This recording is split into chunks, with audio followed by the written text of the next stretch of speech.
Assalamu alaikum everyone. Hope all of you are fine. Today we will start another unit.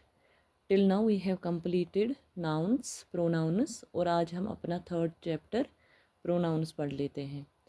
ठीक, तो verbs में हम पूरा पढ़ लेंगे. एक तो डेफिनेशन, इसके types, uses of verbs and forms of verbs. ठीक, कहाँ पे कौन सी फॉर्म यूज़ होती है हमारे verbs की. ये टॉपिक जो है हमारा ये इम्पॉर्टेंट है और इसमें से जो 5 फॉर्म्स ऑफ वर्ब्स हैं वो हमारे फिर टेंसेस में भी यूज़ हो जाती है. कैसे, पास्ट में, प्रेजेंट में और फ्यूचर में. तो ये टॉपिक हमारा बहुत इम्पॉर्टेंट बन जाता है एग्ज़ाम पॉइंट ऑफ व्यू से. तो मोस्टली जो आपके एरर बेस्ड क्वेश्चंस आ जाते हैं वो यहाँ से आ जाते हैं और वर्ब्स से आपके मैक्सिमम क्वेश्चंस एग्ज़ाम में बन जाते हैं. So let's get started. पहले हम देख लेते हैं वर्ब की डेफिनेशन क्या है. हम डेफिनेशन से ही हर कोई टॉपिक को स्टार्ट करते हैं.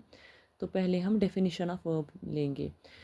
तो वर्ब क्या है? एक वर्ड ऐसा है जो हमें बताता है एक एक्शन के बारे में. नॉट ओनली एक्शन, जैसे हमने बचपन से पढ़ के आए हुए हैं कि किसी भी सेंटेंस में अगर कहीं पे कोई एक्शन हो रही है तो वो वर्ब है. No, it's not only about action, it's also about what someone feels and in which state he is. यानी कि इसमें पोजेशन आ जाता है. एक तो वर्ब, तो एक्शन तो आता ही आता है, लेकिन किसी की फीलिंग्स, हाउ वन फील्स, किसी की कौन सी स्टेट है, किसी के पास क्या है, यानी कि क्या पोजेस कर रहा है, ये सब हमारे वर्ब्स में आते हैं. Every sentence must have a verb. यानी कि हर एक सेंटेंस में हमारा वर्ब होता है. तो हमें पता चला कि वर्ब में सिर्फ एक्शन नहीं होती है, बट वर्ब में हमारी फीलिंग्स होती हैं, स्टेट्स होती हैं और पोजेशन. यानी कि कोई अच्छा फील कर रहा है या बुरा फील कर रहा है, जब हम फिर उसको एक्सप्लेन कर रहे हैं, like he is feeling good, तो ये फीलिंग जो है यहाँ पे, या he feels good, it feels good, ये भी हमारा वर्ब आता है. दो नॉट एक्शन, बट इसकी स्टेट बता रहा है. ये सब हमारे क्या आते हैं? वर्ब्स में. अच्छा, पोजेशन. पोजेशन में फॉर एग्जांपल किसी के पास कोई मोटर बाइक है, ही हैज़ ए बाइक, तो ये भी हमारा वर्ब आएगा. कौन सा? पोजेशन में, है ना.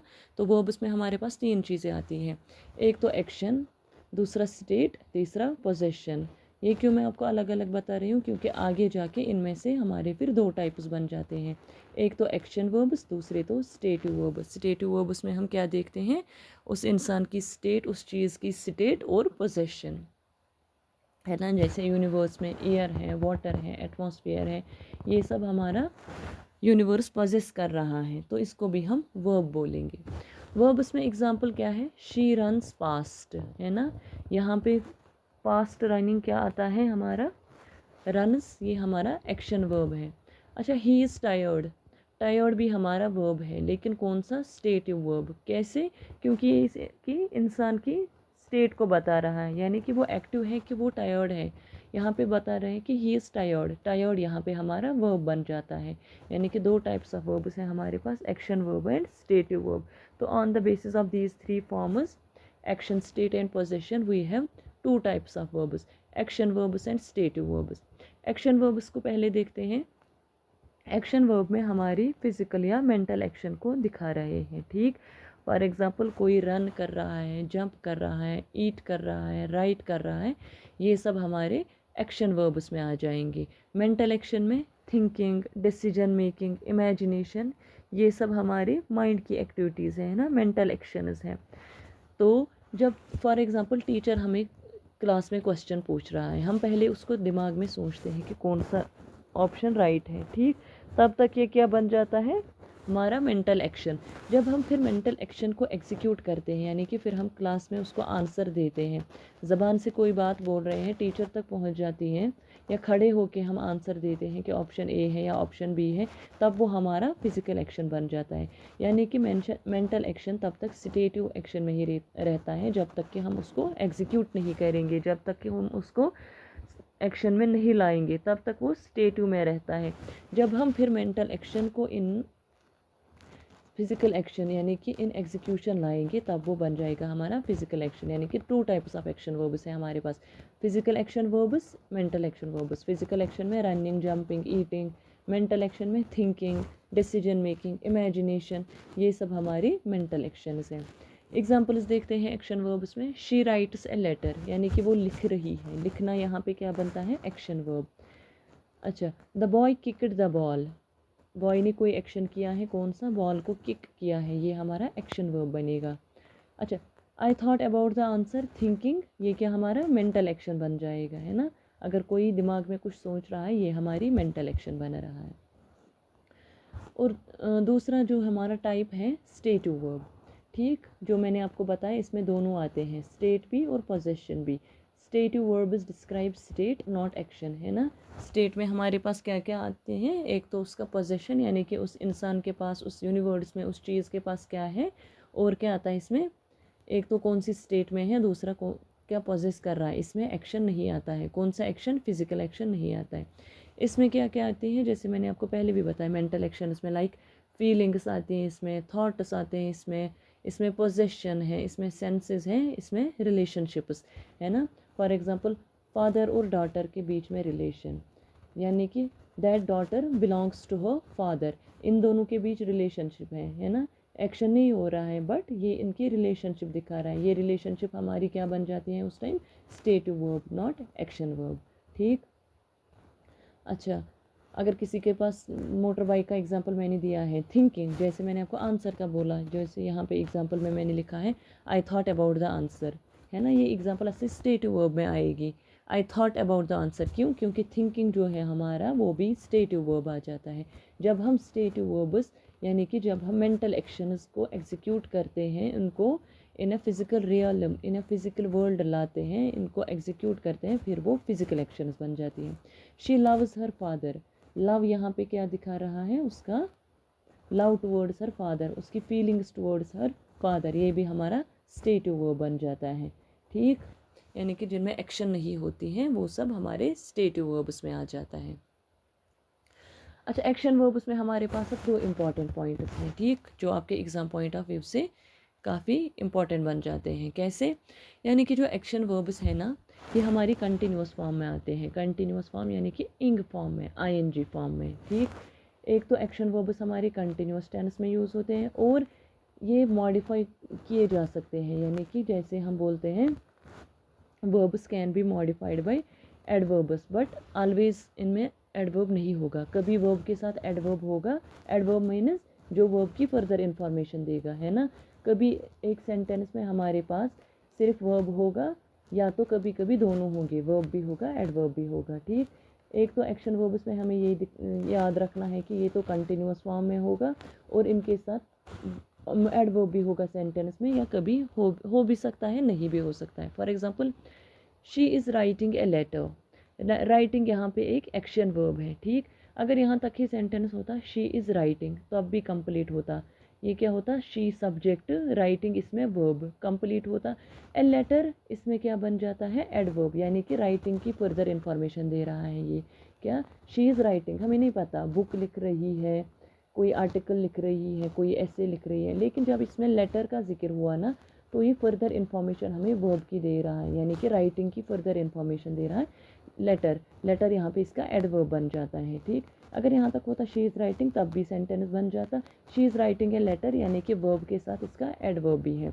दे आर प्लेइंग आउटसाइड, इसी तरह प्लेइंग वर्ब और आउटसाइड इसका एडवर्ब बन जाता है, ठीक। तो इन एक्शन वर्ब्स में भी फर्दर 2 टाइप्स हैं, transitive action verbs and intransitive action verbs, जो आपके आजकल एग्जाम में ट्रेंडिंग क्वेश्चंस हैं, यहाँ से क्वेश्चंस आपके बन जाते हैं। जो भी एफपीएफ फॉरेस्ट गार्ड का एग्ज़ाम आया था उसमें ये ट्रांजिटिव इनट्रांजिटिव का कॉन्सेप्ट, ये क्वेश्चन आया था उसमें। ट्रांजिटिव एक्शन वर्ब्स में, ट्रांजिटिव नाम से ही पता चलता है कि ट्रांसफ़र हो रहा है, ठीक, ट्रांजिशन हो रहा है, ट्रांसफ़र हो रहा है, क्या, सब्जेक्ट एंड ऑब्जेक्ट के बीच में इंफॉर्मेशन। दैट मीन्स कि ट्रांजिटिव एक्शन वर्ब्स में हमारे पास ऑब्जेक्ट का होना ज़रूरी है। They need an object to complete their meaning, अगर इनके पास ऑब्जेक्ट नहीं होगा तब ये ट्रांजिटिव वर्ब्स नहीं कहलाएंगे, तब ये इनट्रांजिटिव। ट्रांजिटिव मीन्स कि इंफॉर्मेशन पास हो रही है बिटवीन सब्जेक्ट एंड ऑब्जेक्ट, इसका होना इसमें ज़रूरी है। वर्ब्स हमें पता है, रीडिंग, राइटिंग, ब्रेकिंग, बाइंग, इसमें सेंटेंस कैसे बनेगा, शी रेड ए बुक, ठीक। ही ब्रोक द गिलास, ही ब्रोक ये नहीं पता था, यानी कि सब्जेक्ट और वर्ब। गिलास इसमें ऑब्जेक्ट है, क्या तोड़ा है उसने एक गिलास को तोड़ा, ही ब्रोक द गिलास, ही सब्जेक्ट, ब्रोक इसमें, ही इसमें सब्जेक्ट, ब्रोक इसमें वर्ब, गिलास इसमें ऑब्जेक्ट। ही एंड गिलास के बीच में इंफॉर्मेशन पास हो रही है ना, क्या, ब्रेकिंग की, तो ये क्या बनेगा हमारा ट्रांजिटिव एक्शन वर्ब। क्यों? क्योंकि इसमें ऑब्जेक्ट हैं और इन्फॉर्मेशन ट्रांसफ़र हो रही है बिटवीन सब्जेक्ट एंड ऑब्जेक्ट। आया समझ ये transitive action verb, transitive action verb की जिसमें ऑब्जेक्ट का होना ज़रूरी है। फिर क्या होगा, सब्जेक्ट और ऑब्जेक्ट के बीच में इंफॉर्मेशन पास ऑन हो जाएगी। इसी तरह सेकंड टाइप है इंट्रांजिटिव एक्शन वर्ब, ये हमारे ट्रांजिटिव का अपोजिट बनता है, यानी कि जिनमें ऑब्जेक्ट नहीं होगा, जिसमें सब्जेक्ट होगा और क्या होगा, या तो वर्ब होगा या तो एडजेक्टिव होगा या कुछ और होगा, लेकिन ऑब्जेक्ट कभी नहीं होगा। किन में? इंट्रांजिटिव एक्शन वर्ब्स में।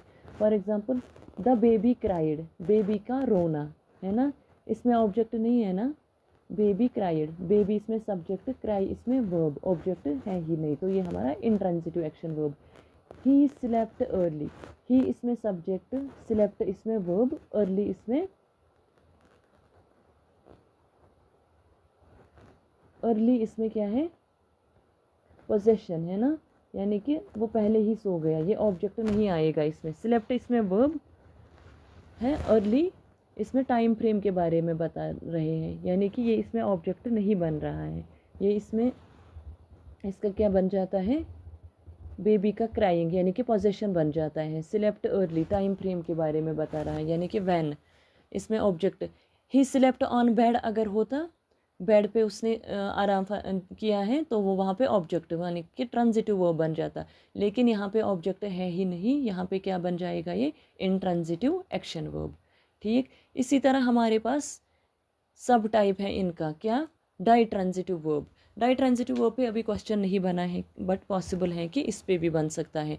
जैसे हमने ट्रांजिटिव वर्ब पढ़ा ना, जिसमें ऑब्जेक्ट की ज़रूरत होती है। डाई ट्रांजिटिव, डाई से पता चलता है कि दो ऑब्जेक्ट्स की ज़रूरत है, जैसे मोनो, डाई, ट्राई, है ना, 1 2 3, ट्राई 3 के लिए, पेंटा 5 के लिए, हेक्सा 6 के लिए। इसी तरह डाई हमारा दो के लिए यूज़ होता है, यानी कि जिसमें दो ऑब्जेक्ट्स होंगे। अब ये दो ऑब्जेक्ट्स कौन कौन से होते हैं, एक तो इनडायरेक्ट ऑब्जेक्ट, दूसरा डायरेक्ट ऑब्जेक्ट। इनडायरेक्ट ऑब्जेक्ट इसमें पर्सन्स आते हैं, grammatical persons, first person, second person, third person.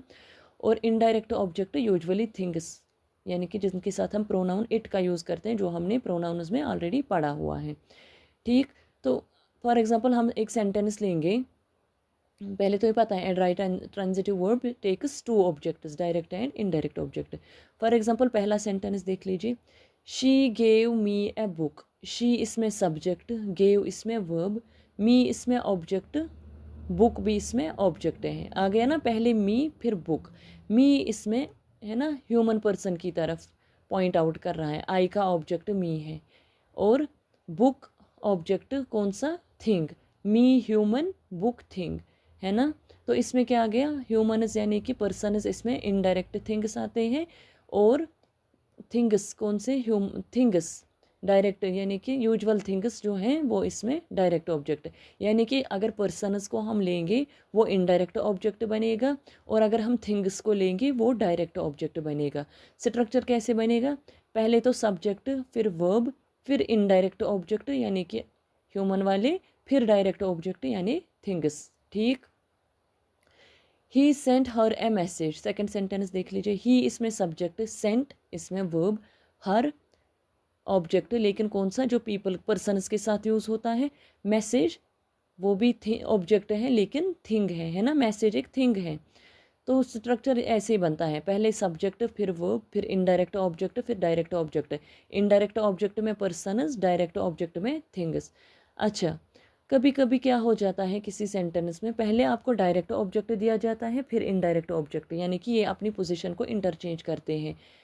Basic structure तो subject, verb, indirect object, direct object, लेकिन अगर ये अपनी पोजीशन को चेंज करेंगे, पहले डायरेक्ट ऑब्जेक्ट, पहले इनडायरेक्ट ऑब्जेक्ट आता है ना, कभी थिंग का जिक्र होगा फिर पर्सन का, तो उस टाइम हमें क्या करना है, हमें इनडायरेक्ट ऑब्जेक्ट से, यानी कि ह्यूमन यानी कि पर्सन के साथ जो ऑब्जेक्ट्स यूज़ होते हैं पर्सन के साथ, उनसे पहले हमें प्रिपोजिशन का यूज़ करना पड़ेगा।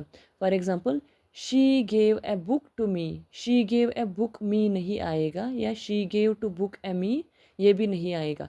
शी गेव ए बुक, यहाँ तक तो ठीक है, सब्जेक्ट, वर्ब और direct object, to me, to आ गया, यहाँ पे प्रिपोजिशन है ना, टू, फॉर, बिटवीन, ये सब हमारे प्रिपोजिशंस हैं, ये हम प्रिपोजिशन में पढ़ेंगे। यहाँ पे फिलहाल इतना याद रखो, अगर पहले हमारा डायरेक्ट ऑब्जेक्ट आता है उसके बाद इनडायरेक्ट ऑब्जेक्ट आएगा, हमें इनडायरेक्ट से पहले प्रिपोजिशन, यानी कि इनडायरेक्ट ऑब्जेक्ट डायरेक्टली नहीं आएगा, प्रिपोजिशन। अगर वर्ब के बाद सीधे इनडायरेक्ट ऑब्जेक्ट आएगा फिर हमें प्रिपोजिशन का यूज़ नहीं करना है। लेकिन अगर वर्ब के बाद डायरेक्ट ऑब्जेक्ट यूज़ होता है उसके बाद हमें पहले प्रिपोजिशन लाना है, तब हम इनडायरेक्ट ऑब्जेक्ट का यूज़ कर सकते हैं।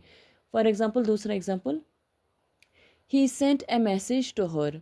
अगर सीधा स्ट्रक्चर होता है ही सेंट हर ए मैसेज, ठीक, लेकिन यहाँ पे ऑब्जेक्ट्स ने अपनी पोजीशन चेंज की है, पहले तो थिंग आ गया फिर पर्सन, तो पर्सन से पहले हमें प्रिपोजिशन का यूज़ करना है, हम पर्सन को डायरेक्टली यूज़ नहीं कर सकते। He sent a message to her, ठीक, यानी कि यहाँ पे पहले प्रिपोजिशन का यूज़ करना है। अच्छा, अगर इनडायरेक्ट ऑब्जेक्ट सीधे आएगा तब हमें, ये मैंने आपको बता दिया, प्रिपोजिशन यूज़ नहीं करना है, ठीक। कल हम फिर दूसरे लेक्चर में स्टेटिव वर्ब का यूज़ करेंगे, स्टेटिव वर्ब को पढ़ेंगे। आज हम सिर्फ एक्शन वर्ब को पढ़ेंगे।